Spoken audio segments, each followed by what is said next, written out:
त्र्यम्बकं यजामहे सुगन्धि पुष्टिवर्धनम् उर्वारुकमिव बन्धनात् मृत्युर्मुक्षेत्मामृतात्। ओम नमः शिवाय। प्रिय भक्तजनों, आप सभी का मायरा बॉयज चैनल में हार्दिक स्वागत है। आप सभी को मायरा बॉयज चैनल की तरफ से सावन मास की अमावस्या यानी हरियाली अमावस्या की हार्दिक शुभकामनाएं। सावन का महीना चल रहा है। इस पूरे महीने भगवान शिव की पूजा श्रद्धा और भक्ति भाव के साथ की जाती है। इस महीने में पड़ने वाली अमावस्या को हरियाली अमावस्या कहा जाता है। ऐसे में भगवान शिव माता पार्वती के साथ साथ इस दिन पीपल के पेड़ की भी पूजा करने का विधान है।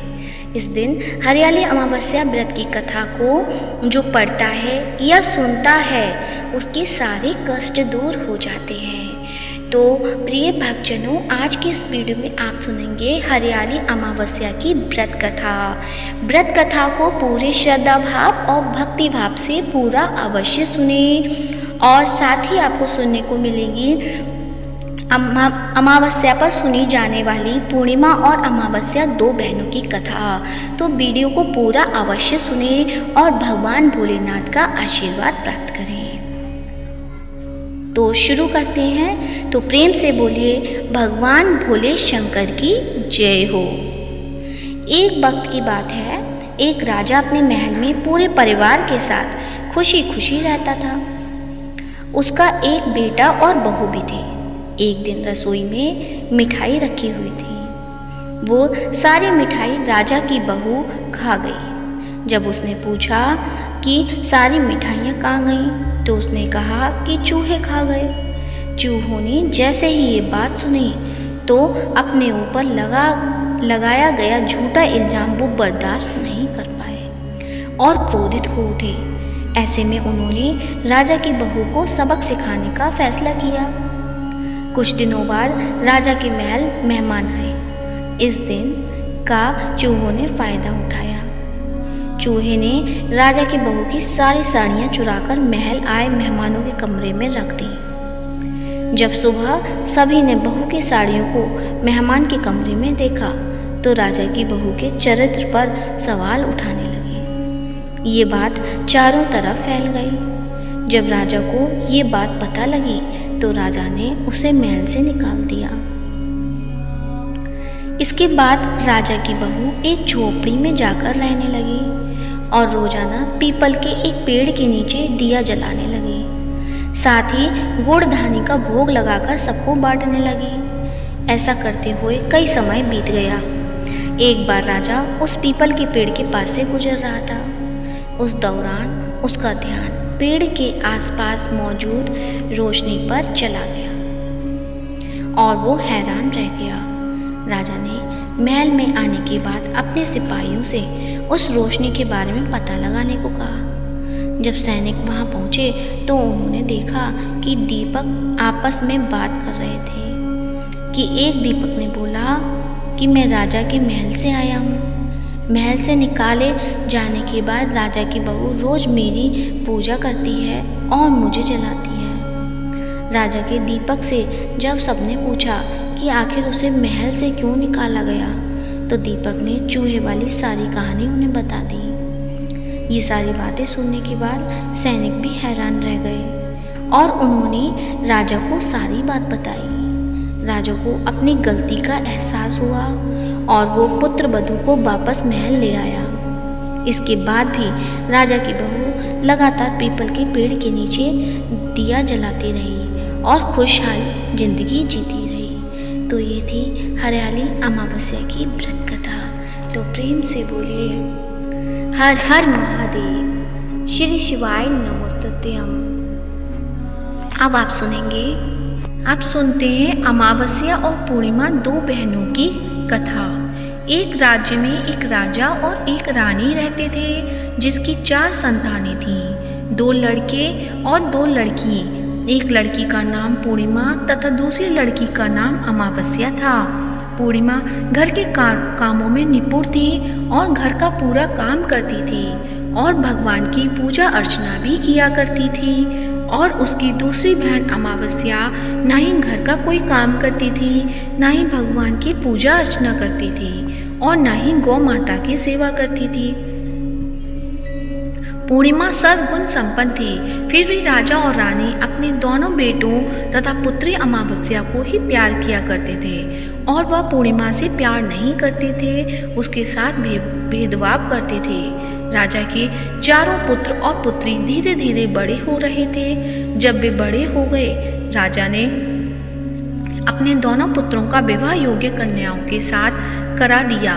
इसके बाद रानी ने राजा से कहा कि अब दोनों पुत्री विवाह के योग्य हो गई हैं और इन दोनों का विवाह भी करा दो, लेकिन पुत्री अमावस्या का विवाह किसी बड़े खानदान में कराना और पूर्णिमा का विवाह किसी गरीब परिवार में कराना, क्योंकि पूर्णिमा को केवल भगवान की पूजा पाठ करना ही पसंद है और गाय की सेवा करना पसंद है। अब रानी ने राजा को दोनों पुत्रियों का रिश्ता तय करने के लिए भेज दिया। राजा ने अपने पड़ोसी राज्य में जाकर वहाँ के राजा के पुत्र से अमावस्या का रिश्ता तय कर दिया और वहीं पास के गांव में जाकर एक गरीब परिवार के लड़के से पुत्री पूर्णिमा का रिश्ता भी तय कर दिया। यह सारी बात जाकर राजा ने अपनी रानी से बताया तो रानी यह सोचने लगी कि अब देखते हैं कि भगवान इसकी मदद कैसे करते हैं। यह बहुत ही पूजा पाठ करती है और भगवान में मगन रहती है। पूर्णिमा का भाई और उसकी भाभी पूर्णिमा से बहुत प्यार करती हैं, क्योंकि पूर्णिमा उनके घर के कामों में उनका साथ देती है और कामों में उनका हाथ बटाती है, और यही उसकी दूसरी बहन अमावस्या उन पर अपना रोब जमाती है और घर का कोई काम नहीं करती। कुछ समय बीत जाने के बाद दोनों पुत्रियों का विवाह हो जाता है। राजा और रानी की विवाह के बाद अपनी दोनों पुत्रियों को विदाई देते हैं। विदाई देते समय राजा और रानी की पुत्री अमावस्या को बहुत सा धन और दौलत देकर विदा करते हैं और पूर्णिमा को भी कुछ नहीं देते, खाली हाथ अपने घर से विदा करते हैं। इसके बाद दोनों बहनें अपने अपने ससुराल को चली जाती हैं। कुछ दिन बीत जाते हैं और एक दिन अमावस्या अपने घर पर शिव जी की कथा रखती है, जिसमें वह सभी गांव वालों को निमंत्रण देती है और अपनी बहन पूर्णिमा को नहीं बुलाती। जब गांव की सारी औरतें अमावस्या के यहाँ जाती हैं तो यहाँ सब दर्शक पूर्णिमा अपने घर के दरवाजे के बाहर बैठकर देख रही होती है। तब वहाँ से गुजर रही औरतें पूर्णिमा से कहती हैं कि तुम्हारी बहन के यहाँ शिव जी की कथा रखी है, क्या तुम नहीं चलोगी? पूर्णिमा ने कहा, मुझे निमंत्रण नहीं आया है, मैं नहीं जा सकती। सभी गांव की औरतों ने पूर्णिमा से कहा, बुलाया नहीं तो क्या हुआ, भगवान शिव की कथा है, तुम हमारे साथ चलो। गांव की सभी औरतों की बात मानकर पूर्णिमा भी उनके साथ भगवान शिव की कथा में अमावस्या के घर चली जाती है। जब अमावस्या की नज़र पूर्णिमा पर पड़ती है तो वहाँ कहती है कि तुम यहाँ कैसे चली आई, मैंने तो तुम्हें बुलाया नहीं था।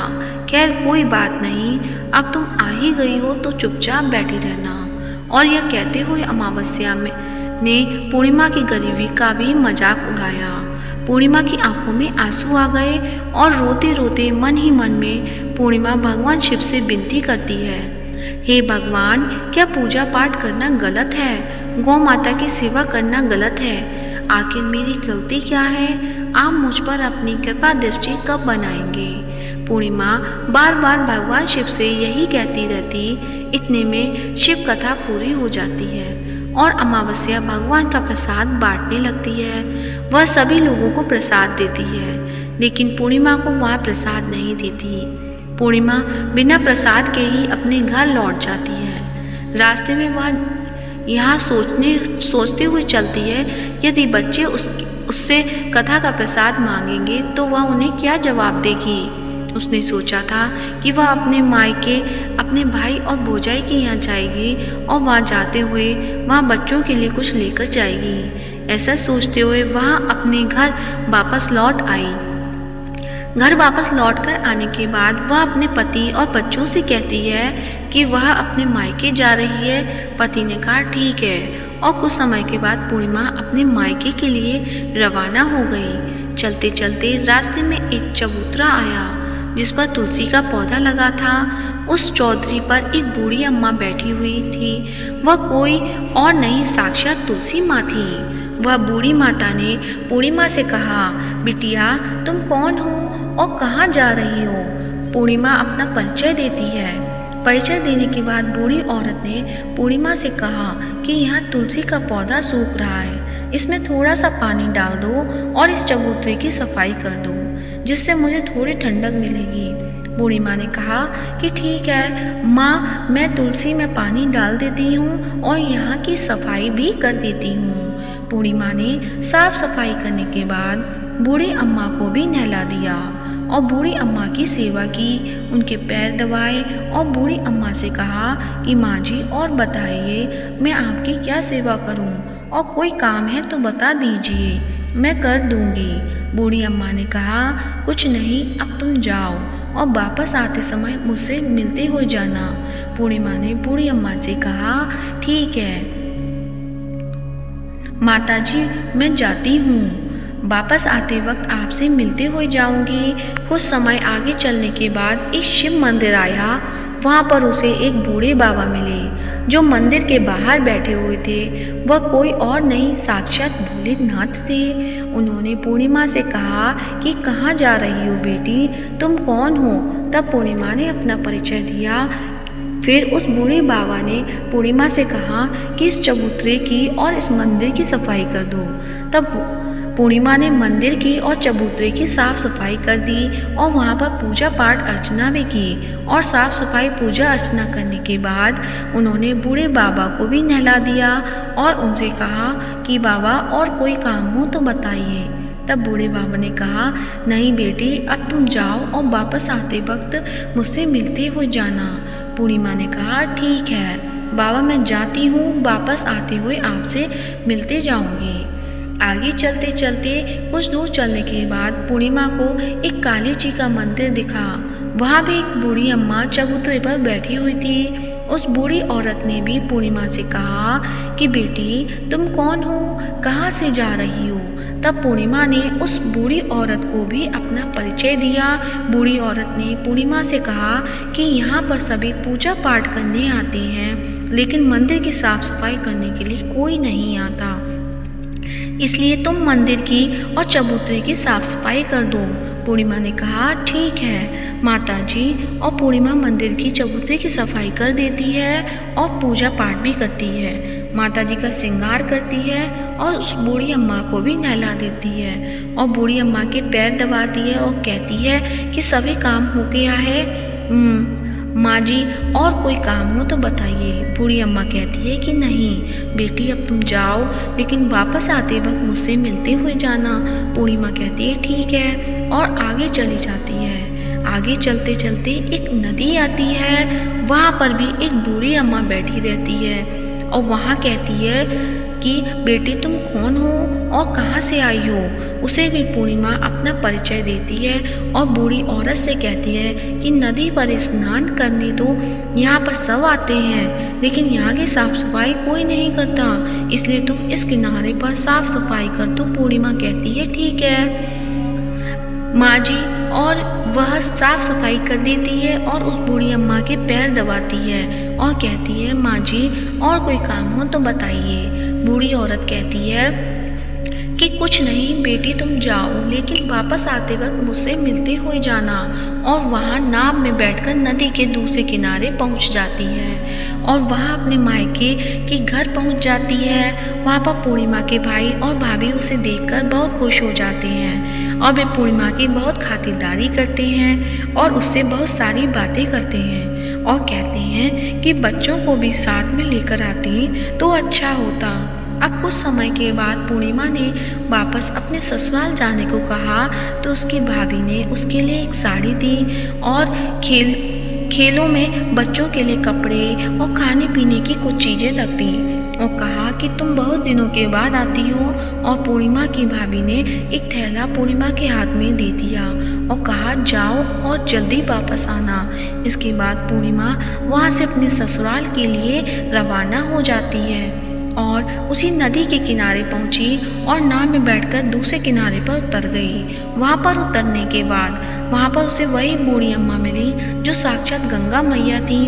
उस बूढ़ी अम्मा ने पूर्णिमा को एक थैला दिया और कहा कि इसे तुम अपने घर जाकर ही खोलना।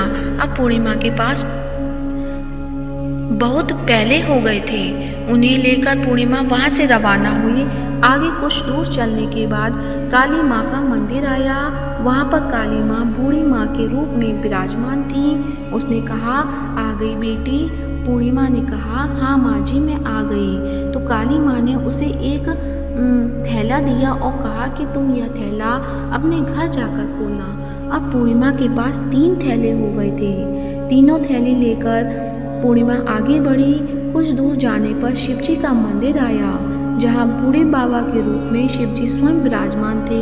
बूढ़े बाबा ने कहा, पूर्णिमा तुम वापस आ गई। पूर्णिमा ने कहा, हाँ बाबा मैं वापस आ गई। बूढ़े बाबा ने भी पूर्णिमा को एक थैला दिया और कहा कि यह थैला तुम घर जाकर ही खोलना। पूर्णिमा ने कहा, ठीक है।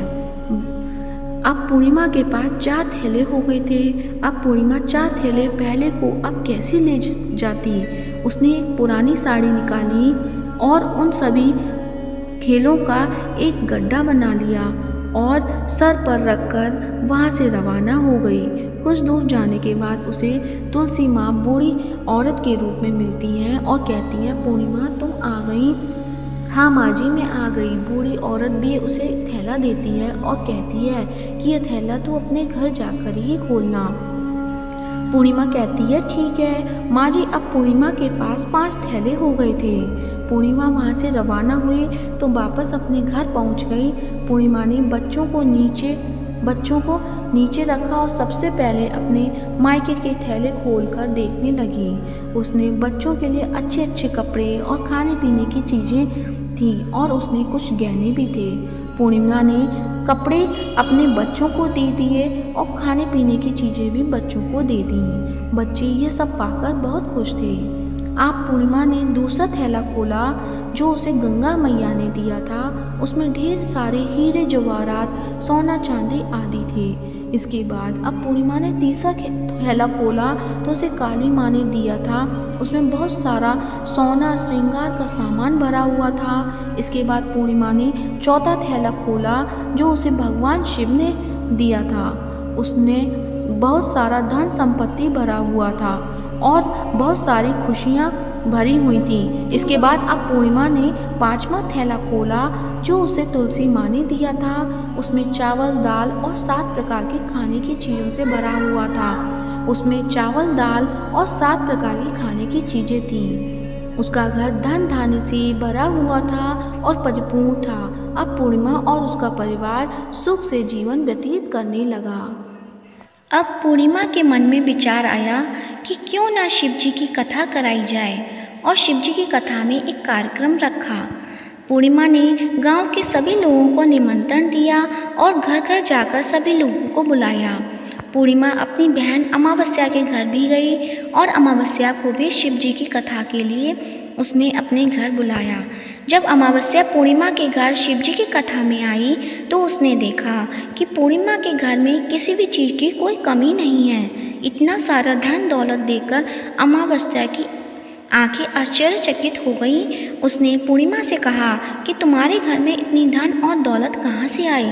पूर्णिमा ने कहा, देखो बहन, तुमने शिव जी की कथा में मुझे नहीं बुलाया था, फिर भी मैं चली आई और तुमने मुझे प्रसाद तक नहीं दिया और मेरी गरीबी का मजाक भी उड़ाया।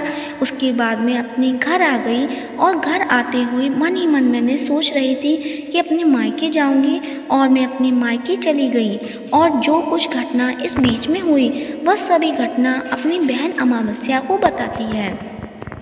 तो अमावस्या कहती है कि तुम भी मुझे प्रसाद मत दो और मुझे डांट लो, लेकिन पूर्णिमा ने कहा कि यह तो भगवान का प्रसाद है, मैं तो सबको दूंगी और तुम्हें भी दूंगी। फिर भी अमावस्या ने प्रसाद नहीं लिया और वह सीधे अपने घर चली गई। घर जाकर अपने बच्चों से कहकर वहाँ अपने मायके जाने के लिए तैयार हो गई और मायके के लिए निकल गई।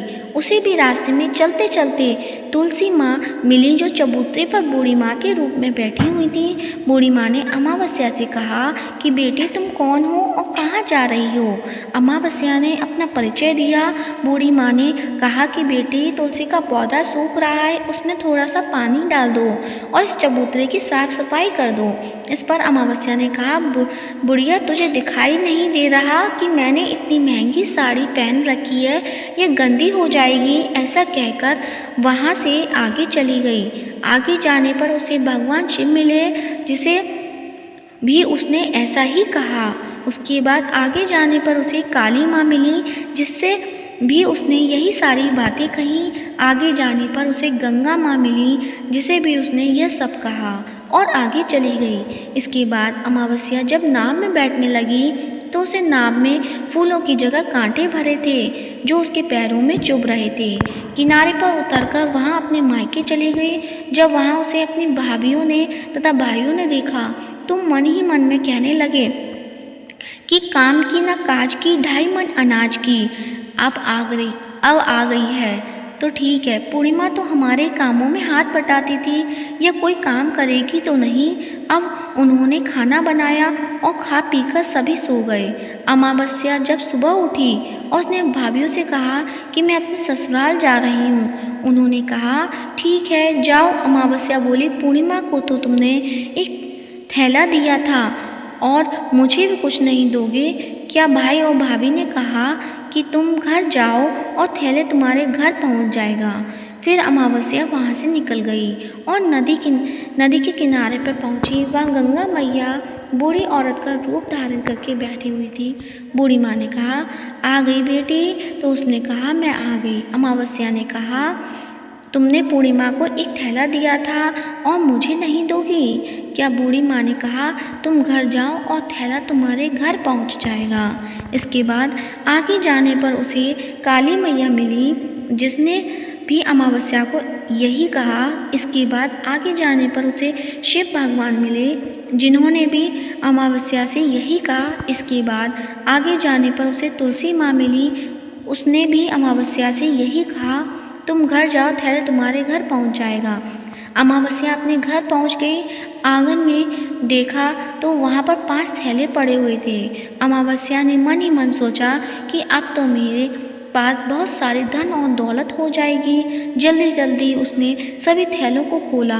किसी में मिट्टी थी तो किसी में पत्थर, किसी में कंकड़ और किसी में कोयला। उसे मायके से भी कुछ नहीं मिला था।